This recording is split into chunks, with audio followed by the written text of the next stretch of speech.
को देखि डरी जाइछि। एतेबेले आन्या से साप को भक्तिर सहित हाथ जोड़ी शिव पंचाक्षर मंत्र उच्चारण करुछि आ कहूछि आपण मो सांग अनिर किछि भी क्षति करंतुनी, एठारु भल भाबरे चली जांतु। एमिति कहि आन्या भक्तिर सहित हाथ जोड़ी शिव पंचाक्षर मंत्र उच्चारण करुछि, जाहाको देखि साप अनिक न मारी सेठारे चुप रहिछि। एहाको देखि झिलमिल आ मल्लिका पर आश्चर्य होई पड़ंती। आ एतेबेले जलबे कहूछि मल्लिका दीदी एसबु कौन हो जाउछि, ए आन्या एमिति कि मंत्र जानिछि से साप को मध्य काबू करदेला। आ एतेबेले मल्लिका कहूछि हाँ जलबी मत तो ए आन्या उपरे बहुत राग लगुची। आउ ए समय आद्या आउ झिलमिल दुहे अनी आउ आन्या को खोजी खोजी आसुथिबे। आउ आद्या जेतेबेले देखुचंती अनी पाखरे साप अछि, एतेबेले आद्या पूरा डरी जाउचंती। आउ से झिलमिल कहउचंती अरे अनी आउ आन्या पाखरे नाग साप अछि, आउ सेटा पुणी तांको बहुत पाखरे अछि।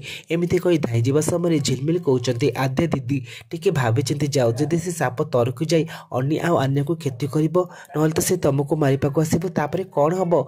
आउ एतेबेले आद्या कहउचंती मते मो छुआ मानकु बंचिबाको पड़िबो। ते फ्रेंड्स आपण मानकु कोन लागुची आद्या आज कोन अनी आउ आन्या को साप को ठारू बचेइबो, आउ से कोन जानि परिबो ए सब काम मल्लिकार बोली।